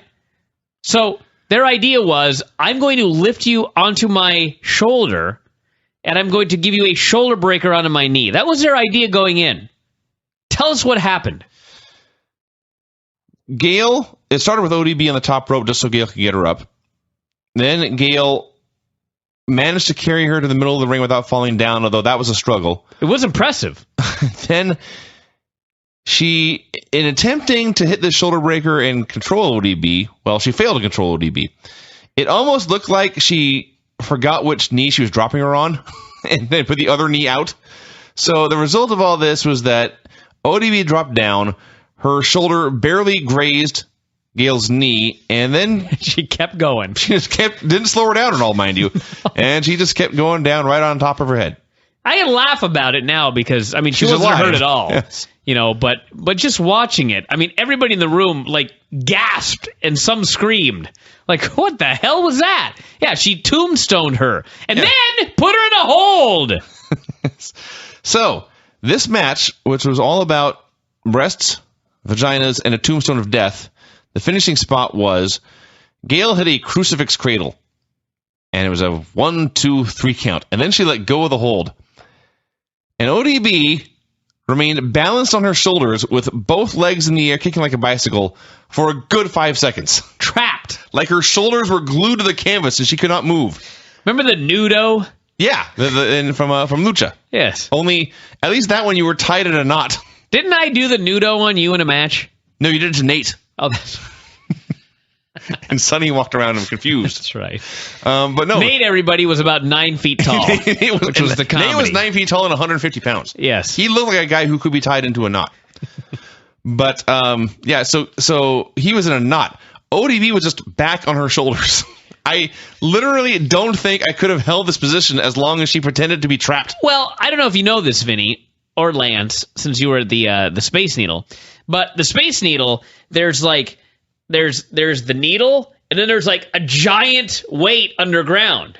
You know what I mean? So Yeah. the thing can't fall over because of the giant weight like this. That's what keeps the Space Needle. Her tits. Well, She was all right. trapped by the weight of her own breasts. when I'm thinking about this and the position she was in, She was like the Space essentially Needle. upside down, with her breasts, with her bosom acting as a counterweight. Exactly. There's actually some physical logic here. That's the smartest thing you've ever said. Oh, come on now. So there you go. This match was also fabulous. This was a spectacle. No one can deny that. Yep. We had a video package with Jeff Hardy, who won the Bound for Glory series last year. Talked about how hard it was to win and how he wanted to win it for his daughter. Lance noted as this was going on, Hardy pointed out he's the only man to win the tournament and then win the title. And then Lance said, there's only been 2 tournaments. Yeah. That is true. So we had Aries explaining his actions backstage. To quick recap, he turned down the main event Mafia this week. He turned down Rude and Kazarian and Daniels this week and caused them to lose. Then he ran away like a coward. So here he is cutting a promo about how he doesn't need Hulk Hogan or Dixie Carter or anyone else. So yes, for the past, 6 months, we've seen AJ Styles floundering, not being a heel and not being a face. Apparently they needed someone else to do it. This is a bad idea. It showed Chris Sabin cutting a whiny promo after his title match last week. Couldn't believe what had happened to him, but he vowed to be back. Main event was the Aces and Eights versus Main Event Mafia, and the loser leaves the fall. Loser of the fall must leave TNA match. Ray, Brooke, and Tito came out on stage to watch. Ray sits down in a chair. Brooke sits in his lap. Tito has to stand. Didn't even bring the fucker a chair. No, just one chair in the building, and it goes to him. So Anderson pointed out this was a 5-on-4 match, and since that's not fair, we'll do you guys a favor. You can settle it amongst yourselves. One of you can lay down voluntarily. We'll pin him. He'll be gone. Everyone goes home. This guy's the spokesman, Mr. Anderson. Yeah? He's no good at it. Stumbles around. Anyway, go on. Would you want to hear Garrett? Well, this point I'm making. Slim pickings here in the Aces and Eights. So Sting declined this offer. And the match is about to begin when AJ Styles' bluesy country music hits. And he saunters out on stage in his jacket and hoodie. And he kind of shoots a look at Ray, and Ray's confused. And he gets to the middle of the ramp, and he stops and he hangs his head.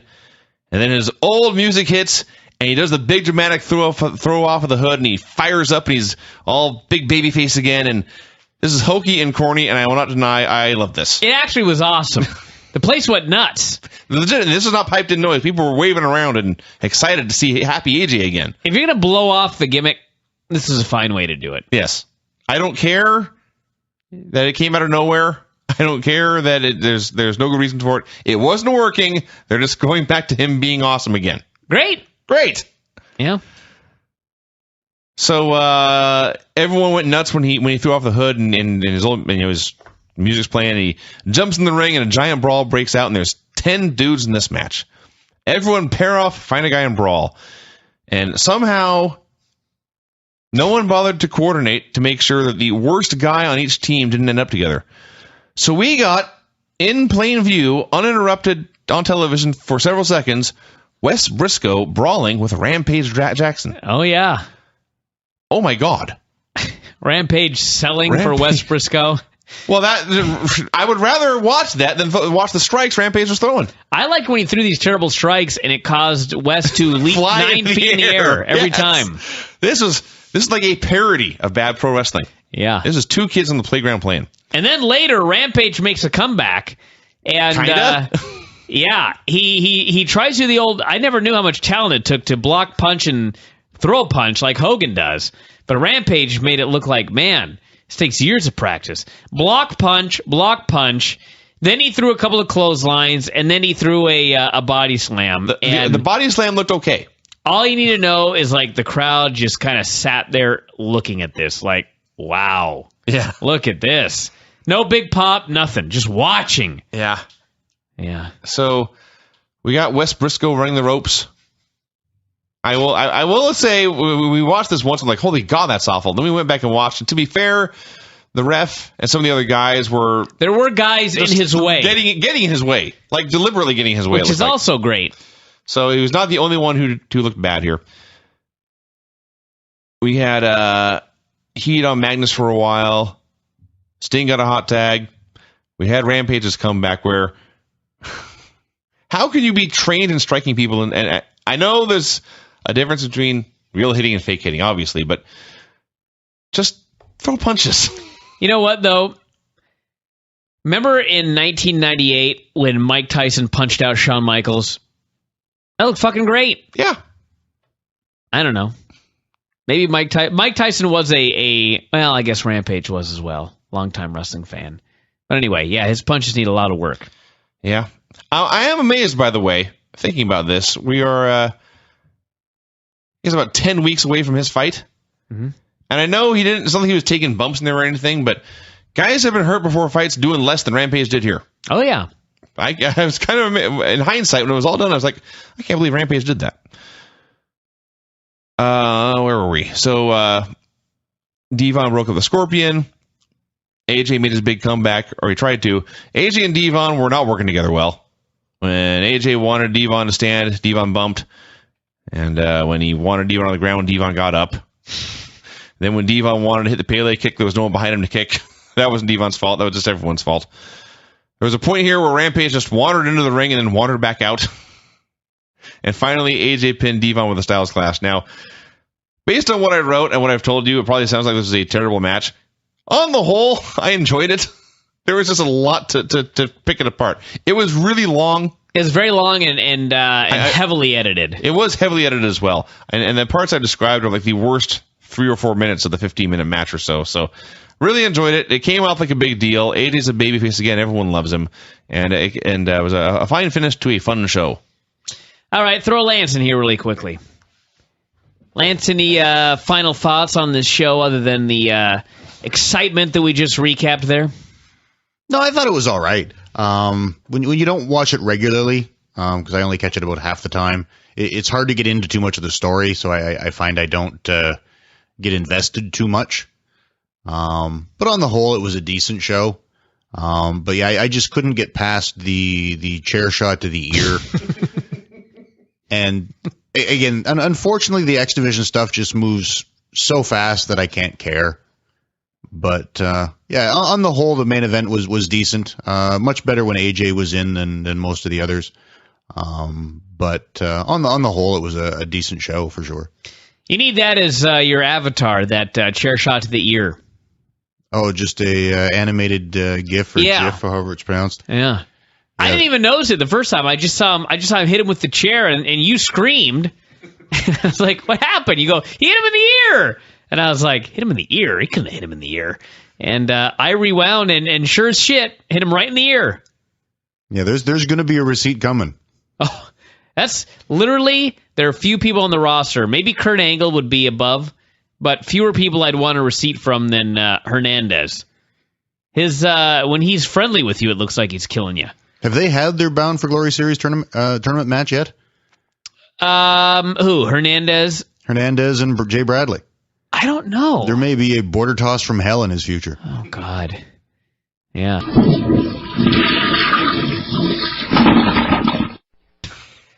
All right, let's talk about Impact. I would like to kick it off here by, at the beginning of the show, I talked about how this show absolutely sucked. I would like to apologize already. My main infuriated gripe with the show was the fact that at the end of the show, Hulk Hogan announced that next week it was Bully Ray versus Sting for the title. Despite the fact that a few months ago, Sting lost a match where he would never, ever get a match for the title again.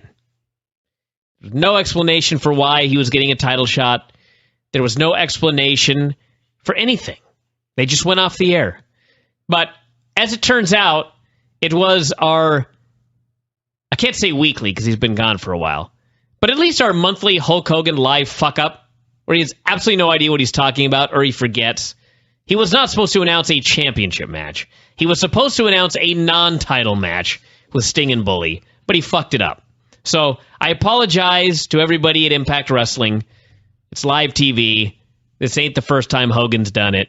This was not their fault. All right. With that said, the AJ stuff was idiotic. Well, we'll get to that. So, yeah, we watched Impact Wrestling. It opened with the Aces and Eights coming out for a promo. Bully Ray noted they had lost the match last week, and as a result, Devon was out of the group and out of the company. Asked each guy in the match what had happened. They all either made excuses or said it was not their fault, they were doing their job or something like that. And he appeared to understand and sympathize with each one of them. And he got to Anderson at the end. Anderson said, "Look, Devon knew the risks going in. He's gone now. It could have been one of us. It is what it is." And Ray, for just a brief moment, teased ripping into Anderson there. But instead he turned to the camera and said Devon had always been a loser and a disappointment. He was glad he was gone. They had someone better now. Started to induct Tito Ortiz into the gang. Anderson went crazy, saying this kind of thing should go to a vote. Ray can't just let anyone in whenever he feels like it. Ray told him to shut up, called out Brooke. Brooke came out with Tito's vest. Anderson physically stepped in the way to try and stop this. Bully had to back him into the corner, muscle him into the corner. Finally, Ray told Anderson or anyone else in the gang if they had a problem with it, they could all leave. Finally, he promised that Hulk Hogan would be there and he was going to introduce Hulk to the only Brooke who would ever matter to him. That was the opening segment. You know, in my life, I have not had a ton of great things to say about Mr. Anderson. In fact, 90% has probably been negative. But I'm about to praise the shit out of this guy. I just swore again. I apologize, Granny.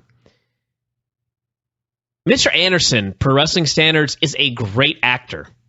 Like, I don't know how I've never noticed this before. And I think part of it was because when Bully was interviewing everyone else in the Aces and Eights, the rest of them all completely suck. They can't deliver a line to save their lives. But I noticed it on this show, and then I started thinking about it. And Mr. Anderson is really, really good at this. So, big thumbs up to Mr. Anderson. He's great in every single one of these segments that he was in tonight. He was great. So, good for him. Now, you didn't have a match. That's an entirely different story. But I thought you did a great job. So, Jeff Hardy cut a promo backstage saying last year he had needed a last-minute win over Samoa Joe to get into the Bound for Glory finals. This year he was in the same position he needed to beat Kazarian.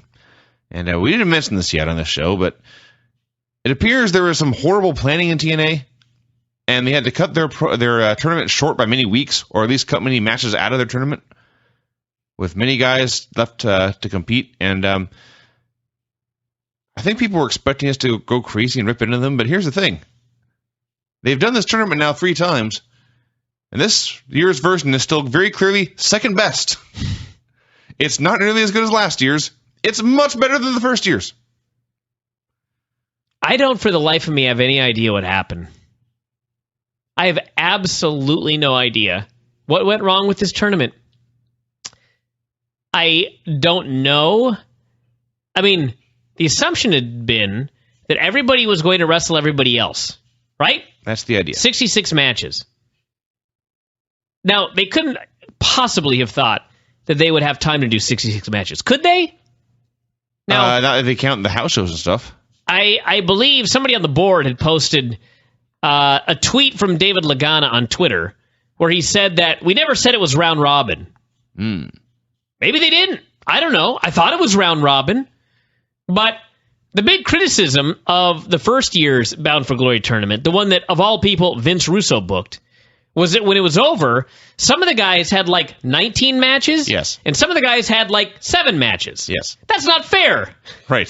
So somehow they did a tournament here where I believe, was it 33 matches did not take place? I don't know. It was more than half. They didn't even make it halfway.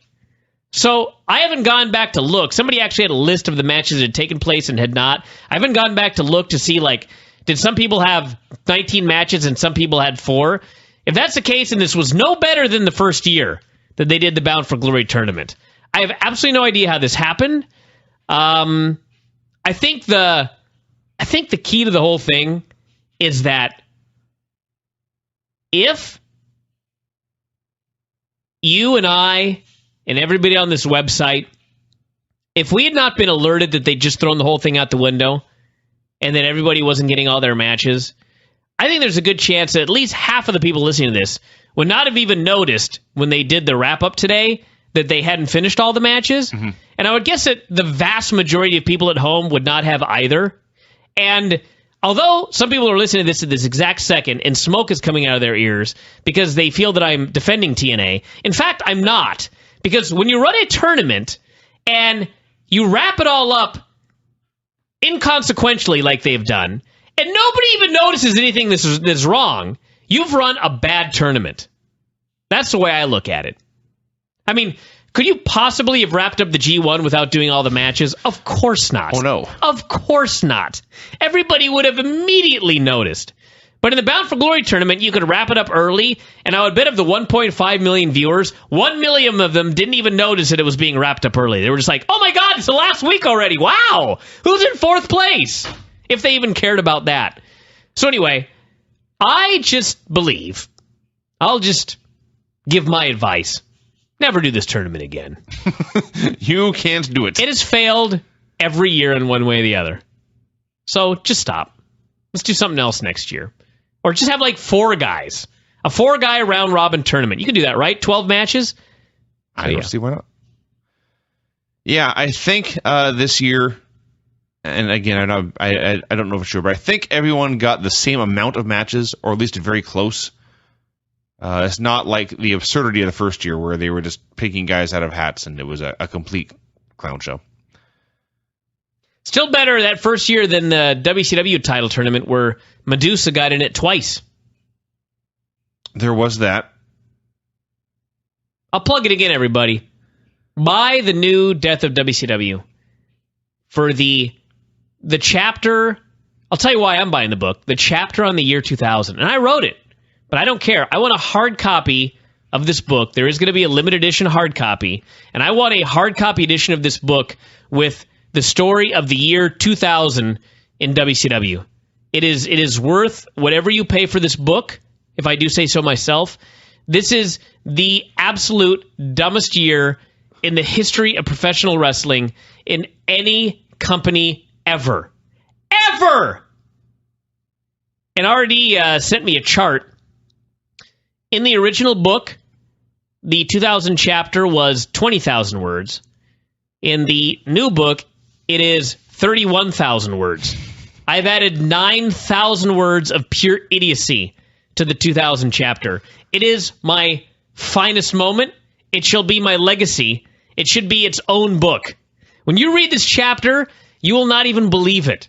Because, like me, you all have blocked this year out of your minds. Especially those of you that think that 2000 was the most exciting year ever in wrestling in WCW. You are out of your mind. Out of your mind. Nothing in TNA even comes close. In fact, I wrote the TNA chapter of this new book before I went back and I rewrote the 2000 chapter. And as I'm going through every stupid thing I could think of in the history of TNA, I wrote a big-ass long chapter on it. Everything I could think of, and there were people on the board that put stuff in the Impact stupidity thread. I wrote that thing and I was like, oh my God, I cannot even believe this. This chapter is gold. And then I went back to WCW 2000 and it was like, I could just cut that other chapter out of the book because it doesn't even compare. It does not even compare to 2000 WCW. So anyway, that's my plug for this week. All right. Kazarian wrestled Jeff Hardy. They casually announced here that any interference from Kaz and his buddies would mean all three of them would be kicked out of the tournament. I like they waited until literally the very last day of the tournament to decide this. Interference would be bad. We should eliminate this. After things like somebody attacked Magnus for a DQ and cost him 10 points, they didn't throw that guy out of the tournament. So they had a fun match.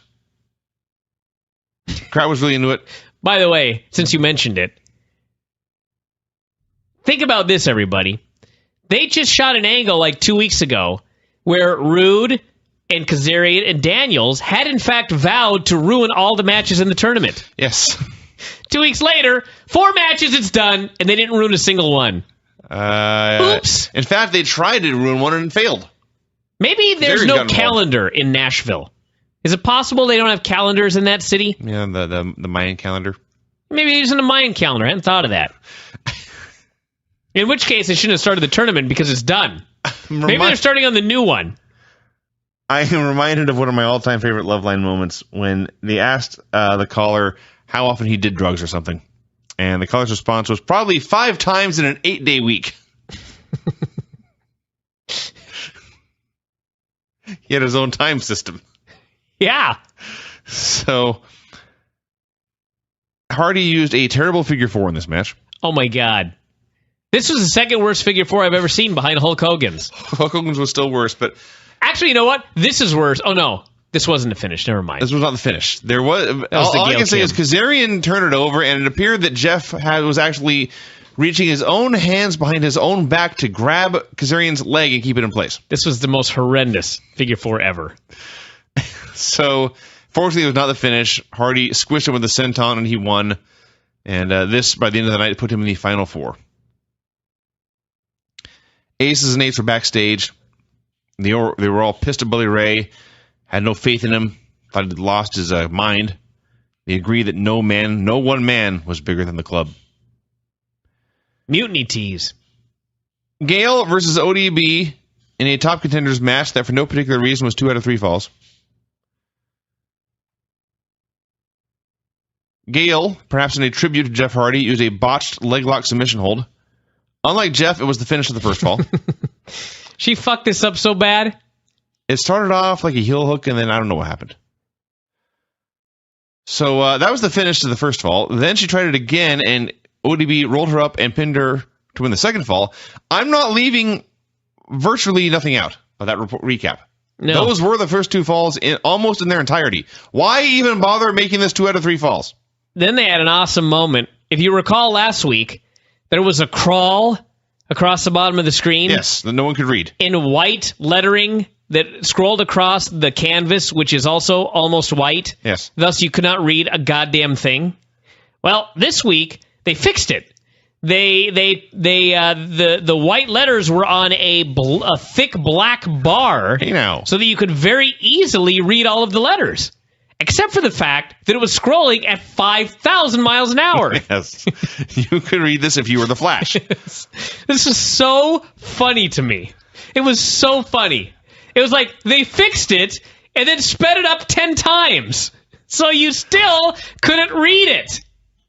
Next week, they got to put on the black background, but slow it down, but put it backwards. I was just say leave the letters off. Put them inside out or something. This is amazing. Do it in French. Sure, that's even better. So there are more submission holds in the third fall. Gale used the ring post figure 4 and the like Brock Lesnar horse collar. And then ODB put on a Texas Cloverleaf, and she won. That was the end. So ODB gets a shot at Mickie James. It's like a slow build. The first week, you can't read it. The second week, it goes too fast. The third week, it's in a foreign language. And finally, the fourth week, they get it right, so you can read it, and it's going at a good pace. But then it's advertising something that was the week prior. I was going to say. That's how this has to go. You see, plugging a past event. Yeah. It's Sunday. No surrender. Oh, shit, that was last Sunday. Velvet Sky was backstage plugging the all-girls one-night-only pay-per-view show. Oh, this sucked. They asked her why she had missed Hardcore Justice. She said it was about personal issues. They asked her about dating Chris Sabin, and she... Why? Why would they ask that? Because it's a shoot. Yeah. Because none of us watching this know she's dating Chris Sabin. Well, I mean, we do, but like... I didn't. 1.5 million people, 1.49999 million had no idea, including Vince. Yes. Now it's part of the storyline. Yeah. For a while, she says. We've been dating for a while. Really? Oh, okay. Whatever. They couldn't just do like a slow build to them dating on TV and actually create a story out of it instead of a story that... They have to start with the breakup. Yeah, of course. Daniels and Rude were freaking out backstage. Rude calmed both of them down. He said, as long as you win your match and I win my match, we'll be fine. And Daniels vowed to go finish off Austin Aries. Went to commercial. They came back. Aries was cutting a promo, saying if you wanted something done right, you had to do it yourself. He quoted Belle Biv DeVoe. Said he wanted to wrestle AJ in a great match again. Daniels came in, and they ran into each other, and they both said they're going to kick the other guy's ass. Oh, my God. I just got an email. Is it from Velvet? It's not a denial. So, no, it's not from Velvet. Hold on. I got to cough. Sorry, everybody. So, they're taping tonight, right? Yeah. So, they taped Explosion. So, on Explosion, they decided... Still do that show? Apparently. They did a match for the Bound for Glory series. You ready? All right. Jay Bradley beat Joe Park. Aren't they both eliminated? They both have already wrestled each other. Oh, yeah. So they did not do right. half of the matches, but they still did one of the matches twice. That's true. Yep. Maybe this is the worst one they've done. All right. Main Event Mafia came out for a promo. Angle's in rehab. Magnus is in England, apparently. Actually, I guess he was at the building, but didn't get his working visa. Point is, Sting was in the ring. Samoa Joe was in the ring. Rampage Jackson was in the ring, and that was it. Rampage warned Tito he was not going to wait for their Bellator pay-per-view fight on November 2nd to get revenge. Wisely working in both the date and the event. He also said every time he saw Tito, he was going to stomp a mud hole in his ass because, Brian, as he explained, the rules are different over here. Yeah. So Samoa Joe started to talk, and I don't know what this man ever did in Ohio, but Cleveland loved him. Said they owed their win last week to AJ.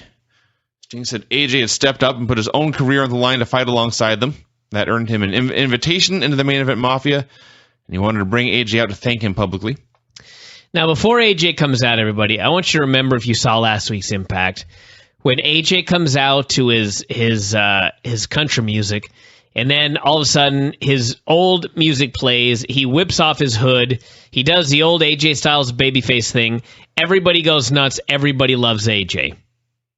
Yeah, that sounds right. Okay? So this week he comes out, same old country music. Then his babyface music hits. He gets in the ring. He tells him to go away. And he proceeds to do a promo where he explains that I am not with the Mafia. I wore the suit for a while, didn't fit me. I'm my own man. I'm with no one. The longer he talked, the more the crowd died. Yes. They died, and then they started chanting, what? Yep. He talked about how wrestling, everyone, Impact Wrestling, TNA Impact Wrestling to AJ Styles is, and I quote, just a job. He expressed his bitterness about his position in the company. Yeah. The fans chanted yes. AJ Styles said, I deserve better. He buried TNA. Fans at this point, not only were they killed, but now they started chanting, you suck, at AJ Styles. Yes. He prayed that he would be fired from TNA so that he would not have to quit. At this point, the fans began to chant, boring! At which point he said, get this! I thought about it, and I decided I like being a company guy. I like being the guy they come to when they need help. The question is, can I become the champion? And then he left. Well, he wrestled, but yes. What in the fuck was this? This was a disconnect with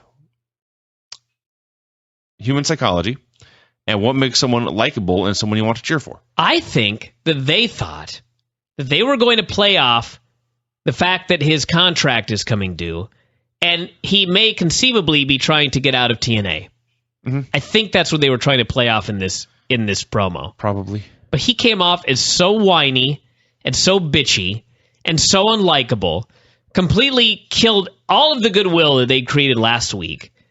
And by the time it was over, he was like a hypocrite to himself. Yes.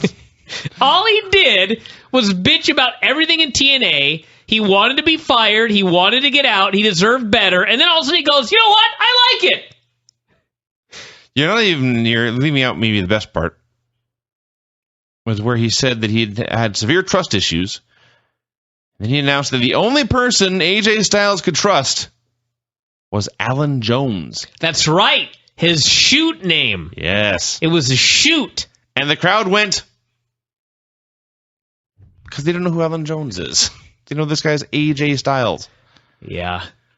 This sucked. This was not good. Very much sucked. Wrestled Bobby Roode. Thank God he can still work. Neither guy ever hit his finisher. They were wrestling, and Roode tried to roll up, but AJ reversed it, and it was good enough to win. But as soon as the ref counted 3, AJ popped up and had a look on his face like, oh, fuck. Because you see, based on the point standings, he needed a submission win to stay alive. So by winning this match via pinfall, he essentially eliminated himself. The heartbreak. Yes. Don't worry, though, everybody. There's more to come. Don't worry. There's a plan B. Actually, the best part was AJ was out despite winning, and Roode was in despite losing. Yes. So this match proved irrelevant in the end. Then Daniels versus Aries. I know why you say you hated the show, and I know you kind of apologized for part of it already, but there was a lot of good wrestling. There was a lot of good wrestling on the show, but you know what? There's good wrestling all over the place. I can see good wrestling on Raw. I can see good wrestling on SmackDown. Yes, there's good wrestling on Impact. I can see good wrestling on NXT. I can see good wrestling in New Japan. I can see good wrestling all over the world. You ain't going to make it on good wrestling. But there was good wrestling on this show. Such as Chris Daniels versus Austin Aries. Yes, very good. Maybe the best match in the show, which is saying something. Aries won with a brainbuster. And so at this point, with all the matches being done, the final 4 was Magnus, who was not on the show, Jeff Hardy, Austin Aries, and Bobby Roode. Mm-hmm. Bully Ray cut a promo backstage, told Tito to keep an eye on Mr. Anderson. It was time for the main event promo. Hulkster came out, showed the Bound for Glory leaderboard, pointed out the top 4, and said things were changing. There's going to be one more match next week, a gauntlet match for 20 points, and anyone could win that and get a spot in the Final 4. Can you believe this? Why did they even bother doing a tournament? That's a damn fine question. I mean, talk about making the points not matter at all. Mm-hmm. I mean, you actually had a moment here where the points mattered. Like, the only time in the entire tournament when points mattered was when Styles pinned Rude, but a pin was not enough to get him into 4th place. Yeah. So you finally, after all of these months, had a series of... You had a match with a point, a number of points at the end that matter, and then what do? 10 minutes later, it don't matter. We're having a 20-point. Anybody can get in. Literally anybody could end up in the Final 4. Maybe not everybody. A couple down there at the bottom. Hulk said anyone. Well, I know, but I looking... Someone had 7 points. 7 plus 20 is 27. They still ain't in the Final 4. But I'm just going off what Hulkster said. Hulkster said it was a title match next week. I know. So don't go off with this numbskull says. Well, Hulk said a lot, and we kind of need to categorize it because it left us confused and angry. So that's one. Bully Ray came out. Hulk then announced he had spent a lot of money, but his daughter Brooke was now divorced from Bully and moving on with her life. Ray said he had used Hulk and his daughter to get everything he wanted. Now he was champion again. He didn't need them anyway. Hulk then said in 2 weeks, Ray is going to defend his title against somebody else in his gang. Bully Ray refused, but Hogan said that match is going on in 2 weeks. And then he said Ray was going to defend his title this week. That's mistake number 2. In fact, that's mistake 2 and 3. Because he was not defending his title, and it was not supposed to be this week. But it was going to be against Sting. Sting ran out. I was in the middle of writing a sentence about how, hey, he lost a match and said no more title matches. And then the show ended. It was in the middle of a brawl. And that was the end of the show. That was crummy. Holy God. I don't know what to say. I do not know what to say. Plus, I know we're getting a swerve. You know what I mean? Like, everyone's expecting it's going to be Bully versus Anderson. What the hell was that? Built on the microphone. That was disgusting. I apologize. I thought I was yawning, and that came out. Everybody's expecting it to be Bully versus Anderson, and I'll bet you anything it's like Bully versus Devon. You know? I'm thinking Jeff Jarrett returns. Or maybe it's going to be Bully versus Brooke Hogan. Because Hulk did say it's someone in your family. That would be a swerve. Or what if in your family is referring to himself and they do Bully versus Hulk with no build on pay-per-view for free? God, that'd be awesome.